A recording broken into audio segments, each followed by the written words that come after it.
vamos a hablar de... ¡Qué potencia! Del despliegue de las energías renovables y de los gases verdes. Como estamos todos presentados, voy a pasar directamente ya al debate. Lo primero que quería lanzar es un poco para colocar el terreno de juego, si coincidimos o no en que estamos con todo el despliegue de renovables y de los gases llamados verdes ante una oportunidad histórica. Eso parece que más o menos está claro, pero que al mismo tiempo, y eso se está viendo en el foro, en alguna de las intervenciones, están ante un momento de desafíos, peligros, trampas que debemos tener claras y debemos afrontar para poder sortearlas y que esa oportunidad sea una oportunidad para el bien del país, para el bien de la humanidad, del clima, de la naturaleza, de las personas. Y bueno, pues doy palabra de cercano a lejano para ver cómo veis este momento de oportunidades y desafíos. Pues muchas gracias y buenos días a todos. Sí, o sea, hay oportunidad y hay desafíos. Yo creo que, hemos tenido oportunidad de escucharlo en la mesa anterior también, el cambio es de un calado muy grande. Quiero decir que hace 20 años las renovables eran el 5% del mix eléctrico del país y ahora, en términos anuales, son el 57% y el mes pasado fueron más del 60%. Entonces, esto es evidentemente una oportunidad porque hace 20 años pensábamos que las renovables eran óptimas desde el punto de vista de las emisiones de gases de efecto invernadero y a lo mejor no era tan evidente que iban a ser las fuentes más competitivas de generación eléctrica. Pero lo son, la eólica y la fotovoltaica lo son, ¿no? Entonces yo creo que la oportunidad está clarísima y eso implica una serie de desafíos para adaptar todo el escenario energético, que es muy complejo, ¿no? Y yo creo que también se ha puesto de manifiesto antes y la mejor prueba de ello es que la CNMC está regulando a la vez los accesos flexibles, el Ministerio está regulando los accesos de centros de datos y de hidrógeno, entre otras cosas para que se adapten a la realidad del sistema energético y liberen capacidad. Y Red Eléctrica está regulando el agregador independiente. Todo está pasando a la vez, ¿no? Entonces, esa oportunidad que ofrecen las renovables para tener una ventaja competitiva frente a otros países implica una serie, evidentemente, de desafíos que yo creo que lo bueno es que estamos avanzando. Lo que ocurre es que ocurre todo muy rápido. Raquel, ¿cómo ves tú esta oportunidad-riesgo? Bueno, pues yo creo que por lo que he oído en la otra mesa y también lo que ha dicho Miguel, yo creo que tenemos un consenso todos, ¿no?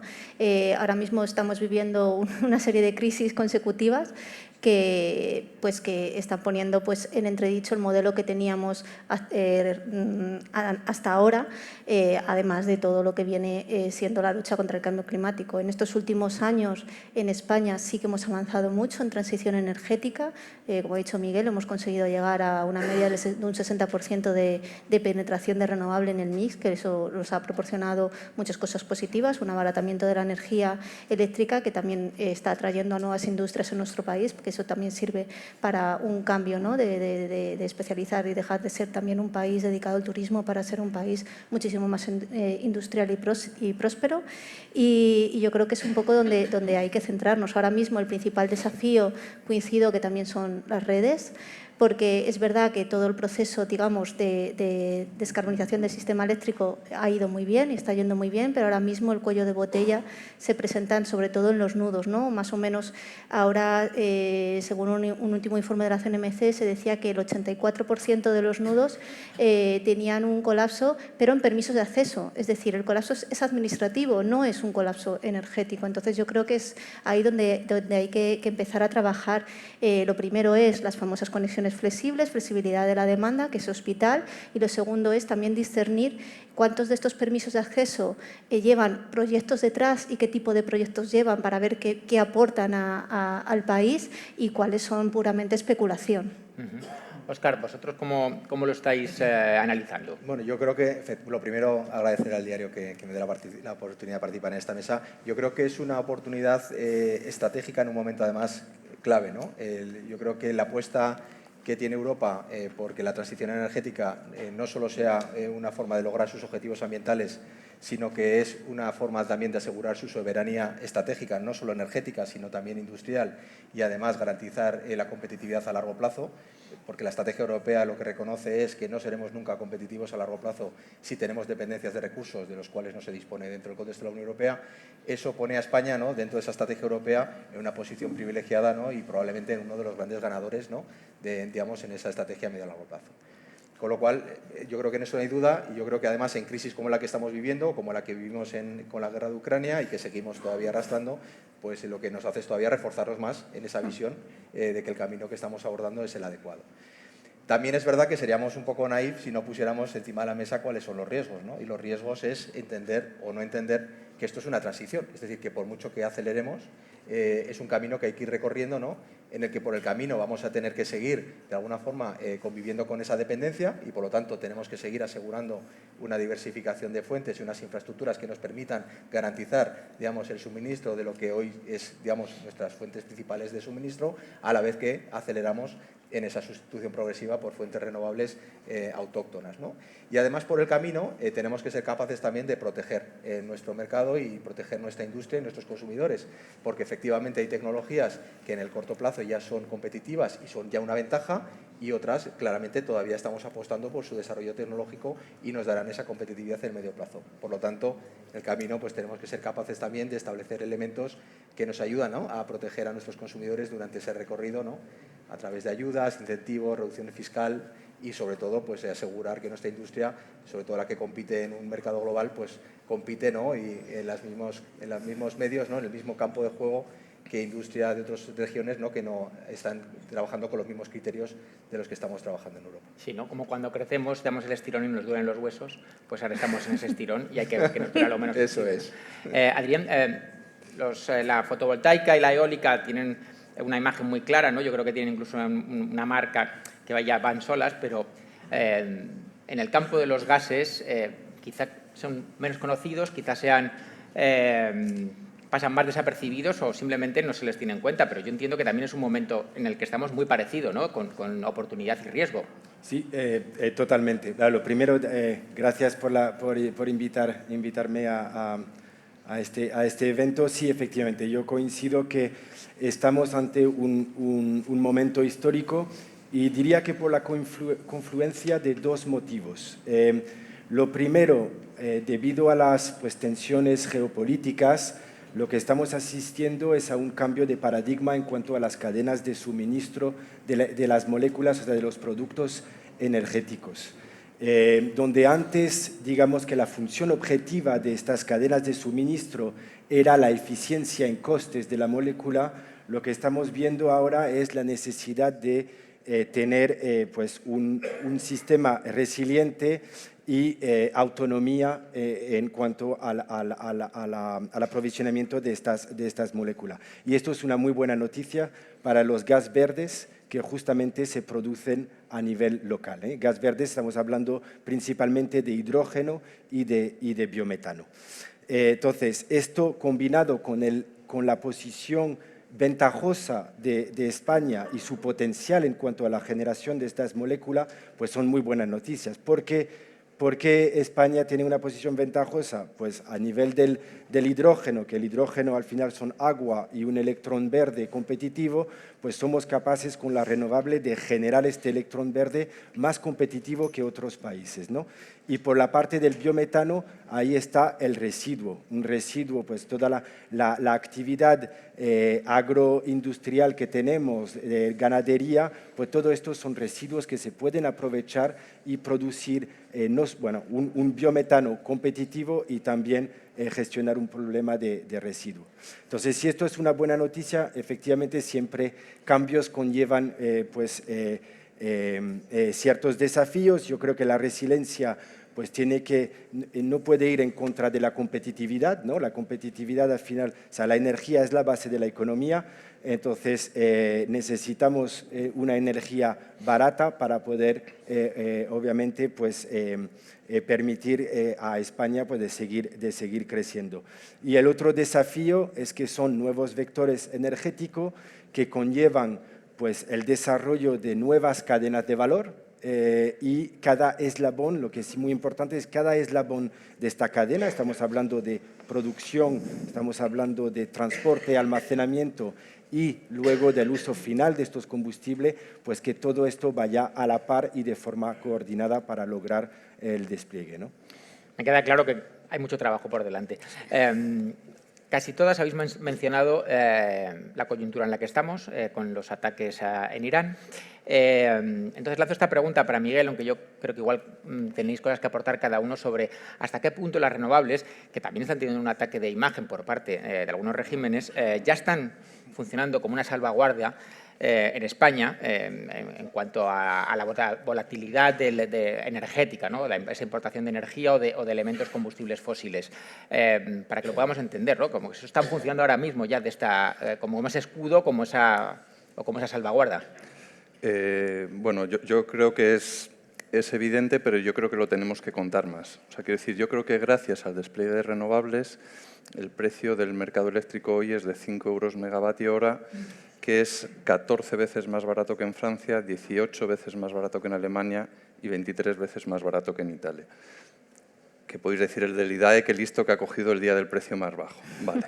Pero si nos vamos al mes de febrero, ya cómputo mensual, el precio del pool en España fue de 16 euros megavatio hora, que fue 3 veces más barato que en Francia, 6 veces más barato que en Alemania y 10 veces más barato que en Italia.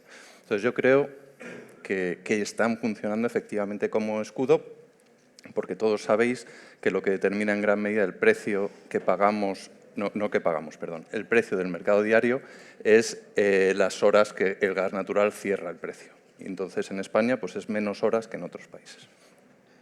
Luego otra reflexión, porque es verdad que hablamos de Irán y es verdad que hablamos de Ucrania y Rusia, pero a veces, yo últimamente menciono mucho a Leiva, que me sabe mal porque la gente cita a Goethe, cita a gente mucho más... Sesuda, gracias, que no sabía cómo iba a describir a Leiva, pero tiene una canción en su último disco que dice que todo el mundo cree en Dios cuando se menea el avión, dicen una canción, ¿no?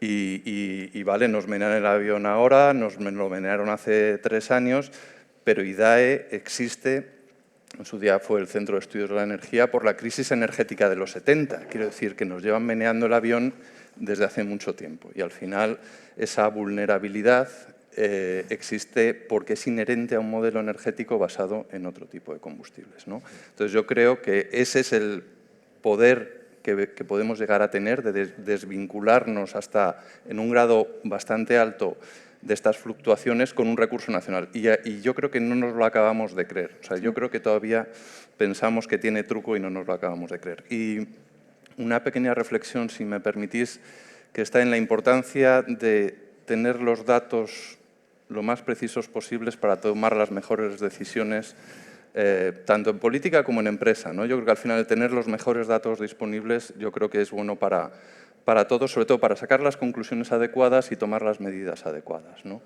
Y en materia de industria, que es una obsesión también el ser capaces de ser competitivos, hemos hecho un estudio donde hemos recabado datos de 10.000 emplazamientos industriales con diferentes actividades industriales, donde hemos visto, entre otras cosas, que el 25% del consumo industrial es en alta temperatura, más de 500 grados, y aquí los gases renovables jugaron un papel crítico para la descarbonización, y donde hemos visto que más del 65% de ese consumo a día de hoy se consigue con combustibles fósiles, principalmente gas natural, ¿no?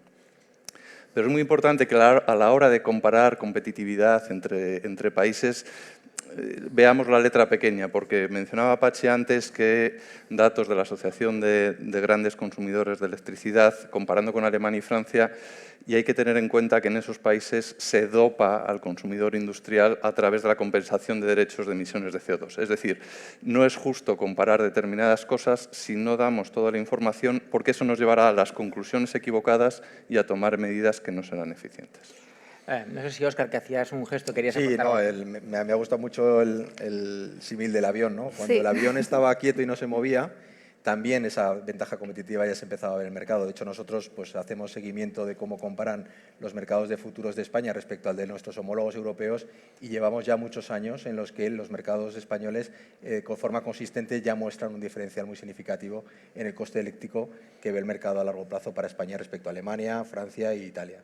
Con lo cual, esa ventaja competitiva efectivamente en el coste de energía al menos está. Y es una de las señales, ¿no?, por las cuales, pues, lógicamente, cada vez hay más industria que se quiere localizar en España. Y si nos fijamos en los acuerdos de compra de renovables, los famosos PPAs, pues aproximadamente la mitad de los PPAs que se firman en Europa es en España, y España tiene los mejores precios de PPAs en energía solar y uno de los mejores precios de PPAs de energía eólica a nivel europeo. O sea que las herramientas las tenemos, de luego. Parece que aquí tenemos en la mesa mucho consenso sobre las renovables, ¿no? Entonces, sí quería preguntar a Raquel si tenemos claro que España liderazgo de renovables, pero el despliegue de las renovables lo estáis viendo que está con un modelo sostenible. ¿Veis que hay derivaciones hacia errores del pasado que a lo mejor no queremos repetir? En la Fundación, ¿cómo lo veis esto? A ver, yo creo que si no se aprenden los errores y si no se toman medidas para solucionar esos errores que han pasado, obviamente se pueden volver a repetir. Y aquí sí que me gustaría hacer un especial inciso en el tema de la corrupción. Desgraciadamente es algo que existe en muchos o gran parte de los sectores económicos o las actividades productivas, pero que en el caso de un bien básico y de primera necesidad como es la energía, y aún más en un bien limpio, autóctono y tan estratégico como son las renovables, es especialmente hiriente. Entonces, casos como el de Maestrazgo que han sucedido no se deberían volver a repetir y se deberían de poner todas las medidas para que esto no pase, porque va en ello también la aceptación social y la pérdida de credibilidad de las renovables. Nosotros en la Fundación siempre decimos que defendemos las renovables, no a quien hace las renovables. Dicho esto, las renovables es verdad que traen unas cosas muy positivas, aparte de la autosuficiencia energética, también ese abaratamiento que tanto nombramos. El gran despliegue de la fotovoltaica ha hecho que en las horas principales, en las horas centrales del día, el precio esté de una media de 33 euros el megavatio hora. Sin embargo, si nos vamos al pico de última hora de la tarde, a partir de las 8 o las 9 de la noche, el precio se dispara hasta los 100 de media por esa bajada de la penetración fotovoltaica y ese cierre que ha citado antes Miguel, de que se cierra más con gas, con ciclo combinado. Entonces, aquí sí que tenemos que avanzar en ese despliegue de almacenamiento. Es muy importante para evitar los vertidos de renovables que se están dando ya, que cada vez ya van siendo especialmente ya cuantitativos, y para trasladar esos precios de las horas centrales baratos a las horas finales y así aplanar tanto la curva de demanda del famoso pato como estabilizar el precio diario, ¿no?, que tienen cada una de las horas de la energía. Y luego eso, digamos, sería como una primera pata. La segunda pata, que también se ha nombrado mucho en la anterior mesa, yo creo que aquí también se ha nombrado, electrificar la demanda. Es decir, al final, cuanta más energía eléctrica consumamos, más soberanos somos como país y más decisiones podemos tomar de soberanía, es decir, de decir no a ciertas cosas. Todavía a día de hoy la pata de la demanda, el crecimiento de la demanda no está terminando de despegar. Los últimos años es verdad que hemos vivido un proceso de descarbonización en lado de la oferta. La demanda apenas ha movido un 3-4% el incremento de la demanda eléctrica, entonces creo que urge empezar a electrificar, sobre todo la movilidad, que es esencial. Depende ahora mismo la dependencia energética de nuestra movilidad, es prácticamente cercana al 100, por no decir 97% o una cosa así, las industrias y también las calefacciones, porque de nada sirve tener un sistema eléctrico 100% renovable si ese sistema eléctrico representa el 25% del consumo energético como país. Tenemos que centrarnos en estos 4 años que quedan de década crítica, en cambiar esos pesos, esos porcentajes y hacer medidas drásticas que hagan que se empiecen de verdad a comprar vehículos eléctricos, sobre todo, que es el transporte es la pata fundamental, también para el cumplimiento de los objetivos de emisiones del PNIEC y bueno, también la industria y las calefacciones. Me quedo con esa idea de que el transporte casi es 100% dependiente todavía, ¿no? Voy a saltar, Adrián, porque luego volveré con Óscar, porque voy a decir una cosa que puede implicar a todo, pero sí que quiero, porque me parece que los gases se nos quedan a veces un poco orillados y además te han sentado ahí justo en la orilla. Ha hablado Raquel de soberanía y yo quería que me los explicaras o que explicaras a la audiencia en qué puede ayudar los gases en esa soberanía, porque lo tenemos muy claro, los aerogeneradores, los paneles, es una cosa que tenemos muy clara en la cabeza, pero no sé los gases si pueden aportar y ya convertir a España en una soberana energética sin parangón. Pues totalmente, porque al fin y al cabo estos gases renovables pues, se producen localmente, con lo cual al fin y al cabo lo que hacen es reducir nuestras importaciones de estas moléculas que normalmente importamos de otros países. Entonces, voy a dividirlo en biometano e hidrógeno porque son dos temas bien distintos. El biometano, estamos hablando probablemente del gas renovable con mayor impacto de forma inmediata, o sea, a corto plazo. El por qué destacaría dos cosas. Uno, estamos hablando de una tecnología que es madura, que lleva ya años funcionando en el mundo, que está segura y ampliamente demostrada. Y aquí tenemos nada más que girarnos al resto de Europa, donde hay más de 1.500 plantas a día de hoy ya en funcionamiento, ¿no? Entonces, esto por un lado, y el otro lado que es muy bueno del biometano es que es la misma molécula que el gas natural. Por lo tanto, todas las infraestructuras aguas abajo del centro de una planta de biometano es la misma que el gas natural a día de hoy, con lo cual no requiere infraestructura para el transporte y almacenamiento, porque se inyecta directamente en los activos existentes y para el cliente final tampoco requiere cambio. Y aquí, cuando miramos a España, el potencial de generación de este gas es enorme. Estamos hablando de un potencial de 163 teravatios hora, y para poner esto en un contexto del consumo de gas natural de España, eso es más o menos el 40 al 50% del gas natural que a día de hoy pues, se importa de otros países. O sea, un potencial absolutamente enorme para reducir nuestra dependencia externa. Para el hidrógeno, pues es similar. El hidrógeno son agua y un electrón verde competitivo. Aquí, pues mis compañeros ya lo han mencionado mucho y mesas anteriores también. Tenemos una posición muy privilegiada en España para generar este electrón muy competitivo a través pues, de la renovable sol y viento. Tenemos un sistema eléctrico que es verdad que habrá que reforzar, pero que es robusto para poder llevar este electrón verde a donde se produciría este hidrógeno. Y luego el hidrógeno, pues gracias a la red de puertos y futura red de transporte que se están perfilando en el país, pues encontraría al cliente final o mediante su conversión en combustibles sintéticos, amoníaco, para que pueda viajar en barco o directamente por tubo hacia el consumidor final. Vale, y entonces ahora ya voy con Óscar, que entonces yo digo, ya tenemos gases y tenemos las renovables. ¿Vosotros qué es lo que estáis viendo con los inversores o con las posibles industrias atractivos, o sea, que estamos siendo atractivos para que acudan a España porque tenemos energía más barata y renovable y más limpia? ¿Veis que todavía hay riesgo regulatorio? ¿Qué es lo que estáis detectando en vuestro monitoreo? No, lógicamente el atractivo que tiene España de cara al inversor sigue siendo alto y muy alto, ¿no? Yo creo que cualquier empresa que quiera invertir en Europa, ¿no? Pensando en esa apuesta por la transición energética, en ese concepto, ¿no? estratégico, está pensando en España como el place to be, ¿no? Es decir, el país en el que tiene que invertir, no solamente desde la perspectiva de lo que es la producción de energías renovables, sino también desde el punto de vista ya también de la demanda y de las infraestructuras asociadas, ¿no? Ahí estamos viendo dos tipos quizás de comportamientos dentro de los inversores, ¿no? Por un lado, estamos viendo que los inversores cada vez más están viendo un objetivo de diversificación, ¿no?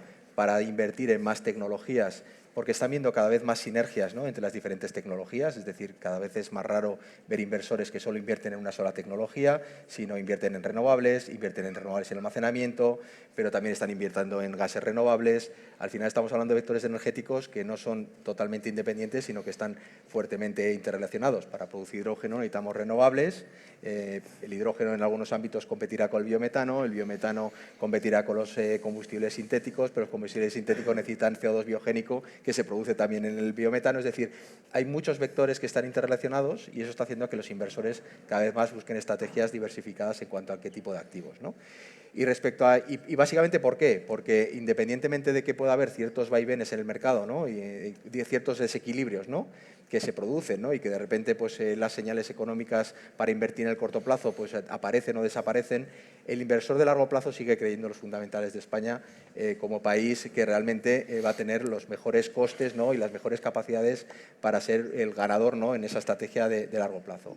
¿La incertidumbre regulatoria preocupa? Lógicamente sí, es decir, un inversor de largo plazo lo que busca es tener un marco regulatorio predecible, estable, ¿no?, y que le dé una señal de largo plazo a su inversión, que suelen ser inversiones, lógicamente, de muy largo plazo. Pero quizás hay una cuestión que al inversor le puede incluso preocupar más, ¿no?, que es en muchos casos la falta de regulación. Es decir, el que la regulación que llega justamente para cubrir esos desequilibrios, pues tarde, ¿no?, en ponerse en marcha, ¿no? Y por eso, por ejemplo, pues el Real Decreto Ley, ¿no?, que está justo y pendiente de convalidación, pues incorpora muchas de esas cuestiones, ¿no?, que el inversor echa en falta, ¿no?, y que de alguna forma parecen que son pequeñas cosas, pero son cosas muy estructurales a la hora de que inversores puedan tomar decisiones de inversión.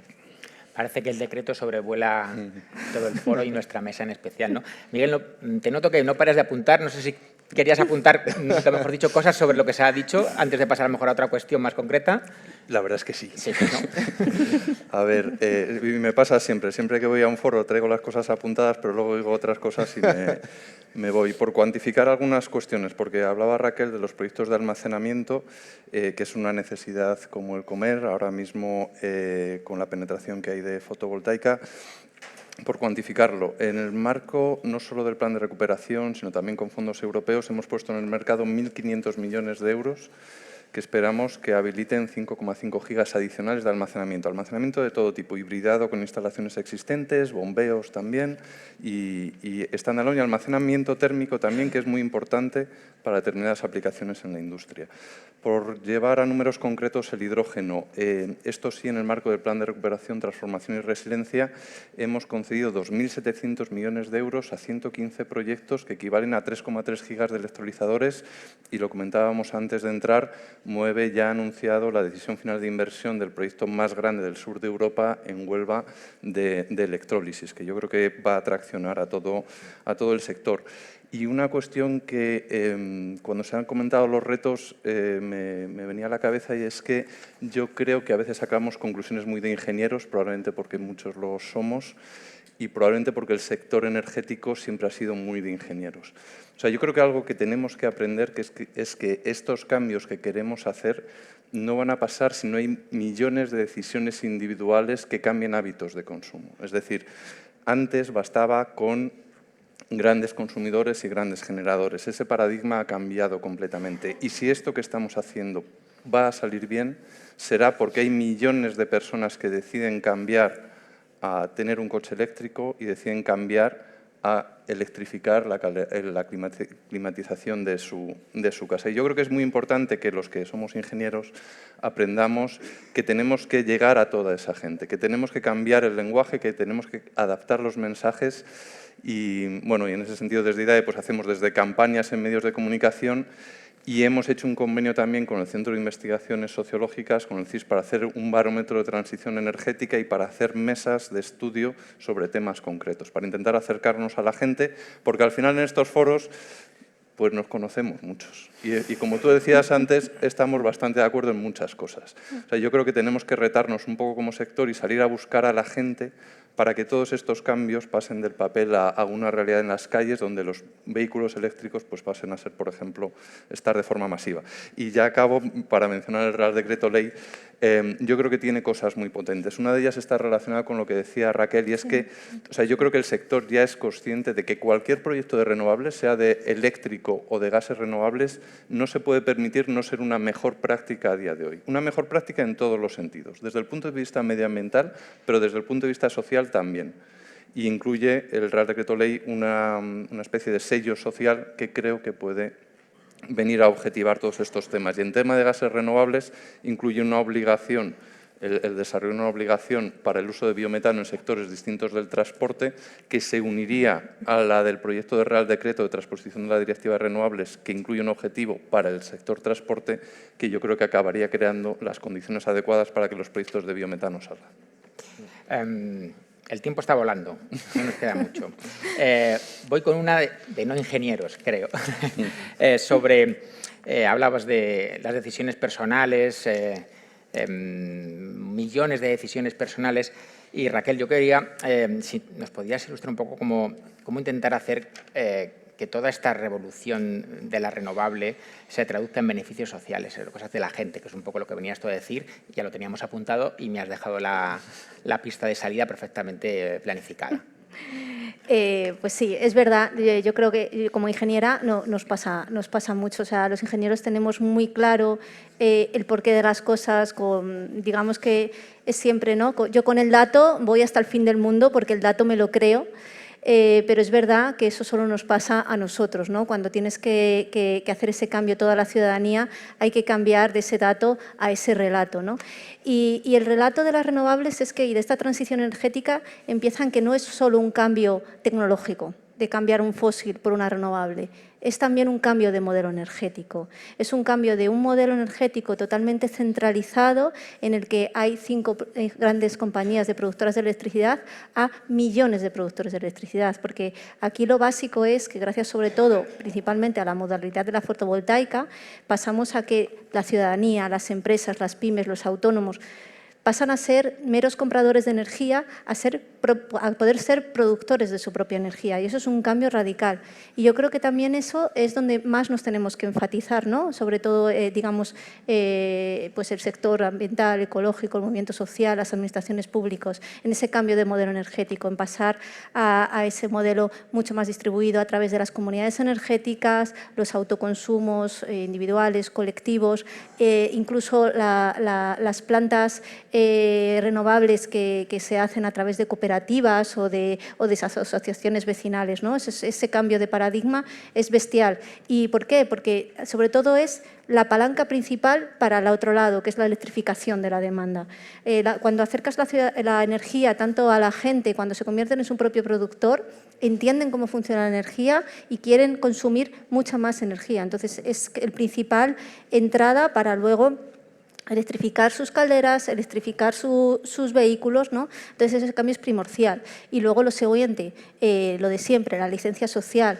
O sea, los grandes proyectos renovables no se pueden hacer sin una escucha activa del territorio, sin un traslado de los beneficios sociales, los beneficios económicos a beneficios sociales en ese territorio, y para eso hay que hacer un acercamiento al territorio honesto, una escucha activa y ver cada uno de esos municipios qué necesidades tiene en concreto. O sea, aquí no vale un café para todos, doy los mismos beneficios, imagínate, en Huelva que en Aragón, ¿no? Porque cada municipio tendrá sus propias necesidades, su propia idiosincrasia. Entonces hay que hacer ese proceso, ¿no? Pueden ir desde yo qué sé, desde ser partícipes de los propios vecinos de esas plantas renovables, poner servicios de transporte público para mejorar la conexión de ese municipio con los municipios de alrededor o con la capital de provincia, ayudar a desarrollar comunidades energéticas dentro del propio edificio, poner puntos de recarga para vehículos eléctricos o compra cooperativa de vehículo eléctrico para que se usen en ese municipio. O sea, hay millones de medidas que se pueden hacer y es muy importante sentarse con la ciudadanía, explicar muy bien de qué va esto y digamos que las renovables, es verdad que no tienen por qué y no han venido a sustituir, ¿no?, todas las necesidades que tiene el mundo rural, que en estas últimas décadas, por la dejadez de servicios públicos que han vivido, hay una brecha muy grande, pero que sí que pueden ayudar a mejorar la vida de las personas. Y si no, no habrá una transición justa. Exactamente. Adrián, donde no llegue la electricidad es donde tiene que llegar el gas. Me estoy pensando en transporte pesado, estoy pensando en industria. Sí, absolutamente. A ver, como lo he dicho antes, el tema del el biometano, estamos hablando de la misma molécula que el gas natural, CH4, con lo cual pues es un gas renovable que permite sustituir actualmente lo del gas natural. Has comentado la industria, para enumerar algunas, esa industria que son intensivas en calor, estamos hablando de industria de cemento, por ejemplo, química, pues todas estas industrias pues, que consumen a día gas natural, pues lo pueden hacer sin cambiar los hornos y sin nada con el biometano. Misma molécula, por lo tanto, no cambia nada. La química usa el gas natural a día de hoy en su proceso productivo para la producción de fertilizante, plástico, metanol, por ejemplo, pues en vez de utilizar un gas natural se utiliza el biometano también.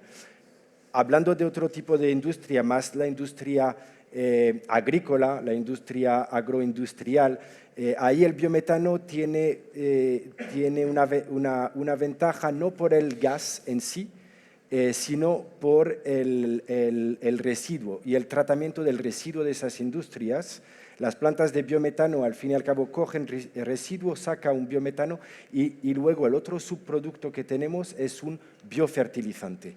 Entonces, al final estamos, a través de estas plantas, no solo contribuyendo a la descarbonización de nuestra economía, sino también facilitando el tratamiento del residuo y convertirlo en pues un biofertilizante.